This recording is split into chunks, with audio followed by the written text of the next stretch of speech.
दोस्तों जय श्री राम, जय श्री बालाजी महाराज। दोस्तों कैसे हो आप सब। आशा करते हैं कि आप सब जो हैं सुरक्षित हैं, स्वस्थ हैं और बाबा की असीम कृपा सब पर बनी हुई है। तो दोस्तों आज मैं फिर आपके सामने एक और नई वीडियो के साथ हाजिर हूं। और जो है दोस्तों आज की जो हमारी वीडियो होने वाली है वो बहुत ही ज़्यादा महत्वपूर्ण होने वाली है। आप लोगों ने, बहुत सारे लोगों ने देखा होगा, ऑब्जर्व किया होगा और ख़ुद भी आप जो है घर में करते होंगे। जैसे कि बहुत सारे लोगों की दुकानों पर मंत्र कोई चलाए रखते हैं, वो घर में चलाए रखते हैं, भजन चलाए रखते हैं। संध्याकालीन जो है हम भजन चलाते हैं, सुबह के टाइम चलाते हैं। तो उससे क्या होता है, क्या घर का जो माहौल है वो बदलता है या लोगों की मानसिक स्थिति में उसका परिवर्तन होता है, क्या क्या चेंजिंग जो है उसके आते हैं, क्यों वो चलाने चाहिए, वो सारी बातें दोस्तों इस वीडियो में आपको पता चलने वाली हैं। तो दोस्तों अंत तक बने रहें। अगर वीडियो अच्छी लगती है तो लाइक करें, शेयर करें, कमेंट करें और अगर आप चैनल पे पहली बार हैं तो चैनल को ज़रूर सब्सक्राइब करें। साथ में बेल आइकन है उसको प्रेस करें ताकि आने वाली हर एक वीडियो की नोटिफिकेशन सबसे पहले आप तक पहुंच जाए। तो चलिए दोस्तों शुरू करते हैं आज की वीडियो। जय श्री राम जी। जय श्री राम, जय श्री बालाजी महाराज। बाबा आपकी पुकार सुनते हैं, आप इनकी भी पुकार सुनिए। जो ये कह रहे हैं लाइक कीजिए, शेयर कीजिए, क्योंकि जितना भी अब तक जितनी भी वीडियो बन रही हैं, जितने भी टॉपिक आ रहे हैं, ये ही देखती हैं, कमेंट वगैरह सब व्हाट्सअप सब, और फिर उसके बाद ये बताती है कि इस टॉपिक पे वीडियो बनानी चाहिए।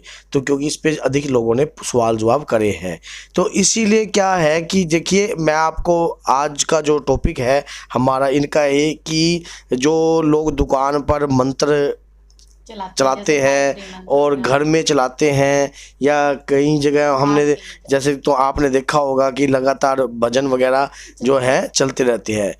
देखिए पहले तो हम कहते हैं कि श्री बालाजी महाराज की भरपूर कृपा आपके घर में वास करे और हर प्रकार की दुख और दरिद्रों का नाश करे। देखो अगर सकारात्मक ऊर्जा से आप भरे रहोगे, आपके अंदर हर प्रकार की जब शक्तियाँ विद्यमान रहेगी, बाबा के प्रति प्रेम रहेगा, तो जो देखिए हम जब आप कभी भी कहीं पुच्छा दिखाना जाते हैं तो अचानक ही वो ये बात बोलते हैं कि आपने कोई बोल बोली हुई है या कोई बोल बोली हुई है या कोई ऐसी चीज़ बोली हुई है जो अभी तक आपने पूरी नहीं करी। तो वो कहते हैं जी हमें तो याद नहीं है, हमारे ख़ानदान में कभी किसी ने कोई ऐसी बोल बोली, हमें तो याद नहीं है। तो यही चीज़ मैं आपको बताता हूँ। तो वो कौन चीज़ें होती हैं जो ऐसी चीज़ें बोलती हैं? वो जैसे कि माता की यक्षिणियाँ, जैसे कि बाबा के दूत, शंकर भगवान के गण, समझ गए। अगर हम किसी देवी देवताओं के बारे में ऐसे ही बोलते और फिर उसको पूर्ण नहीं करते तो वो 1 मिनट में हमारी वो बोल वहीं कहीं ना कहीं पूछे में निकल जाती है। तो इसी प्रकार से जब आपके घर में कंटिन्यू पॉजिटिव एनर्जियों का गुणगान रहेगा, लगातार भक्ति भाव, मान लो कोई शंकर भगवान का आपका गायत्री मंत्रों का लोग चला रहे हैं, लगातार 1.25 लाख से ऊपर भी जब वो जाप होने लग जाएगा, याद रखना देखिए वो जिस व्यक्ति के कारण रिकॉर्ड है उसको तो फल मिलेगा, फिर मिलेगा, लेकिन जिस जगह पर वो लगातार जाप चल रहा है तो वो जगह के अंदर भी कहीं ना कहीं पावर एनर्जी वहाँ पर महसूस होने लग जाएगी। पॉजिटिव एनर्जी, सकारात्मक ऊर्जा वहाँ पर ठहरने लग जाएगी, जहाँ पर लगातार इस प्रकार का कार्य कर रहे हैं। लेकिन शर्त एक ये है, अगर आप इस देवी देवताओं के भजन आप अपनी दुकान में या अपने घर में आप चला रहे हो तो दारू और मदिरा का सेवन ना करना। ये बात आज सुन लेना। अगर आप गायत्री मंत्र का जाप कर रहे हो तो आप अपने पितरों का आह्वान करते हो तो इस प्रकार का आज बात सुन लेना कि घर के अंदर दारू मदिरा का सेवन नहीं होना चाहिए। तो नेचुरल सी बात है, दारू और मदिरा और मीट, ये जो इस अंडा इस प्रकार का सेवन ना चलाइए तो ज़्यादा उचित रहता है, क्योंकि सात्विक और तामसिक दोनों एक नहीं है। अगर आप वहाँ पर कंटिन्यू वैदिक शक्तियों का उच्चारण कर रहे हो, हम हनुमते रुद्रात्मकाय हूँ फट स्वाहा, इस प्रकार के मंत्र अगर आपके घर में कंटिन्यू चल रहे हैं, दुकान में कंटिन्यू चल रहे हैं और अचानक आपके घर के अंदर इस प्रकार का कार्य भी, आप मान लो आज कौन सा मंगलवार है, आज कौन सा वो वार वीरवार है, तो अब सुबह तो आप राम राम और फिर शाम को कुछ और करो, तो ये काम गलत है। इस प्रकार का सेवन नहीं होना चाहिए। जिस दुकान में अगर इस प्रकार के मंत्र कंटिन्यू चल रहे हैं, इस प्रकार की पूजा याचना कंटिन्यू चल रही है, तो वहां पर दैविक शक्तियां विद्वान नहीं होती हैं, और उल्टा काम और कबाड़ा कर लोगे, उल्टा आपको पटकी और दे देगी। क्योंकि जब किसी शक्तियों का आप आह्वान करते हो, आप अपनी दुकान के अंदर अच्छी चीज़ों का वास करना चाहते हो, सुबह तो आप घर की दुकान के बाहर पानी का छिड़काव करते हो, जल अंदर रखते हो, धूप बत्ती वगैरह करते हो, अगर जोत दुकान पर चला रहे हो और इस प्रकार का कार्य कर रहे हो, तो और कंटिन्यू आपका भजन चल रहा है, वहाँ पर आपने इस प्रकार लगा रखा है और वो कंटिन्यू उसके जाप चलते रहते हैं, तो कहीं ना कहीं शक्तियों का आह्वान तो हो रहा है ना उस दुकान पर। लेकिन वहां पर अगर आप इस प्रकार का कार्य अगर आप चल रहा है, देवी देवताओं का कार्य चल रहा है, तो दारू का और मदिरा का और ये मीट का, अंडा का, इस प्रकार का सेवन आप ना करें, तो ये आपके लिए फलीभूत रहेगा। और ऐसा करने से वहां पर एनर्जी भी वहां पर आएगी, एनर्जी भी आएगी। अब जैसे बहुत से जैसे कारोबार के लिए लोग लक्ष्मी का जाप लगा के रखते हैं, लक्ष्मी आए, लोग लक्ष्मी के मंत्र को लगा के रखते हैं, तो भैया आप कर तो रहे हो, लेकिन लक्ष्मी तामसिक तो नहीं है ना, समझ गए। और वहां पर उसके बाद आप जैसे वो बंद कर दिया, सवेरे आपने चला लिए और शाम को आपने फिर वहां पर तामसिकता उत्पन्न करी, तो वो गलत है। फिर उस जलान अपने घर के चूल्हे पर भी अगर आप घर के मंदिरों में इस प्रकार का जाप कंटिन्यू चला रहे हो, मान लो वहां पर जाप चल रहा है, कंटिन्यू पूजा याचना कोई व्यक्ति कर रहा है, तो लगातार तप और तप करने से, लगातार तप पे तप, तप पे तप, तप पे तप करने से वहां ऊर्जा विद्वान हो जाती है।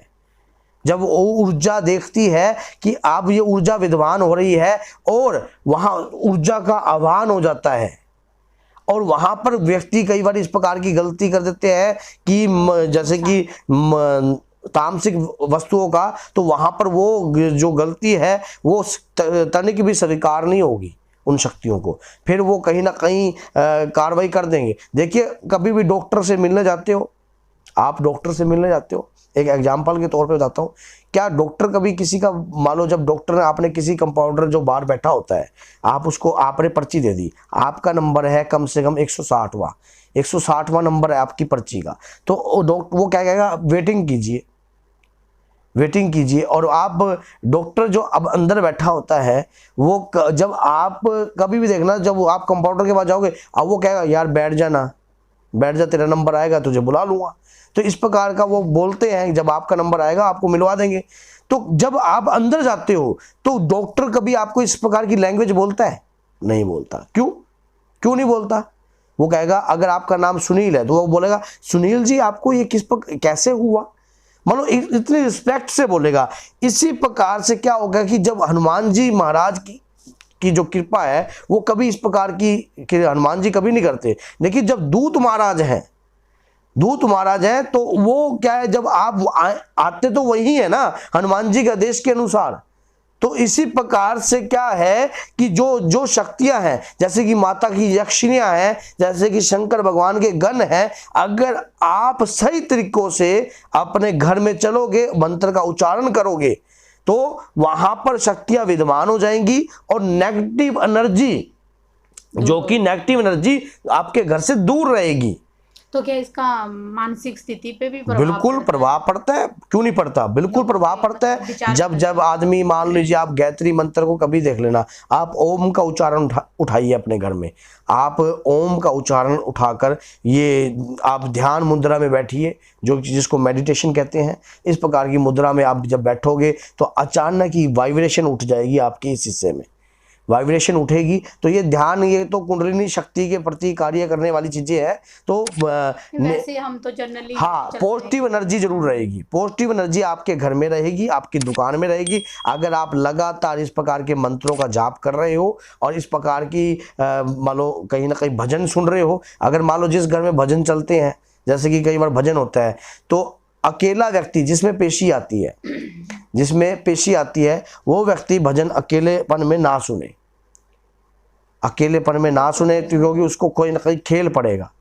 और मेहंदीपुर से जब आते हैं तो खासकर तब तो सुनना नहीं चाहिए, क्योंकि कहीं ना कहीं वो संकट का खिंचाव जो है वो रहता है। अभी तो मैं ये जो बात बता रहा हूँ, कहीं ना कहीं संकटों का जो खिंचाव है वो रहता है। तो इसी प्रकार से जो मैंने आपको ये बात बताई है, तो इसीलिए नियमों के अनुसार हाँ, करनी चाहिए। नियमों के अनुसार करनी चाहिए।